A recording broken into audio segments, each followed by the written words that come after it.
The question today is, what happened to Kayvon Thibodeaux? I think it is something we have to talk about. It affects the rest of the draft, the rest of the edge group, and specifically the top 10 teams that are looking at this player. I'm not going to hit you with an intro today. This is a quick hitter. First takes, I call these generally, but this is the combine takeaway for Kayvon Thibodeaux, the edge rusher from Oregon, that I think actually hurt himself a little bit here because this was a tough one. He's been a consensus number one till about midway through the season. Then Aiden Hutchinson comes on and he's making more progress. Kayvon is my number 2 edge rusher as ranked. He had an opportunity to set that apart, talked it up all week.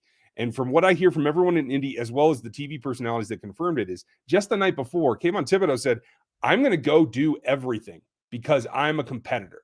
And okay, that's great. That's what you want to hear. There's been some questions about his actual motor, about his dedication, about his interest. And I think that was a great way to combat it. Unfortunately, he came in on Saturday, ran his 40, and I think had a decent actual performance. A sub 1.610 is a great split. That goes a lot into the explosive metrics. You're going to see a lot of what I'm going to do over at Rogue Analytics. The athletic matrix is coming. Going to have some pro day dependencies there, but I'm going to put out multiple versions this year, just like last year. So if you buy the first one, you're going to get all the updates as we go along. And Thibodeaux was on his way to a good performance, not just that day, but for the matrix as well. It's something that's, I think, going to be important for him. Unfortunately, evidently wasn't as happy with his 40 time. And I can understand that. It was a little slower than I actually had expected. But that's not bad. It wasn't a failure. It was just maybe not your optimum.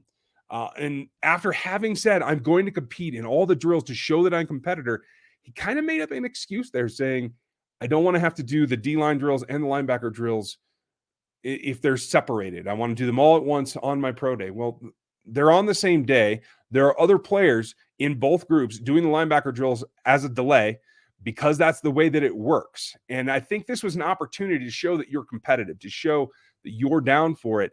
And it felt like kind of an excuse. I don't think this helped him. I think this, while it won't drop him down draft boards dramatically, I don't know that this helps him much.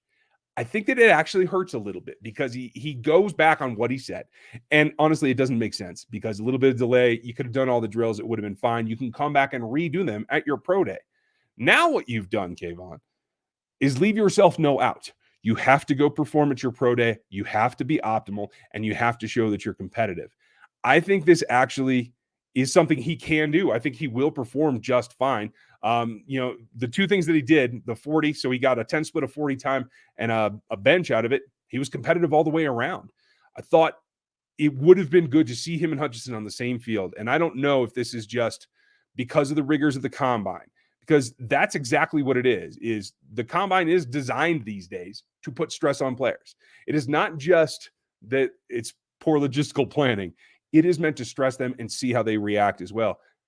Other guys in his group are going, other linebackers going, even on a further delay. There's no reason not to do this. If you're just not coping, that's a negative sign.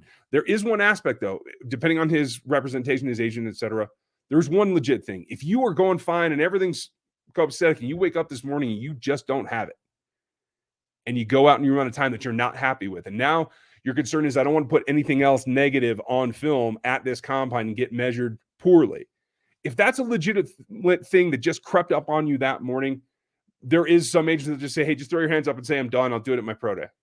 And that keeps you from putting anything negative on a recording so that the evaluation book for the scouts doesn't get clouded. And if that's legit, then just say that. I'm just not feeling it today.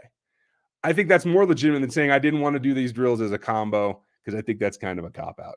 I don't know how much this hurts him. I think he's still a top 10 pick. I don't think this is a negative fall down the boards thing, but it is something that everybody keeps in the back of their mind and maybe emphasizes what they already had down in terms of motor and dedication. I'm going to hit you guys with these first takes, whether you're a fan around the NFL or one of our Chiefs regulars. I want to be able to give you these combine takeaways because it not only affects the top of the draft, but all the way down as well. So that's where I'm at today. Make sure you like, sub, and hit the bell if you're new. For you Chiefs fans, we'll be live on Monday night, and I'm going to continue more of these. This does affect the Chiefs' plans because if it pushes all the edge rushers down, then you get more options at 30. So look for more of these first takes coming up this week. I hope you guys have a good one. Thanks for watching.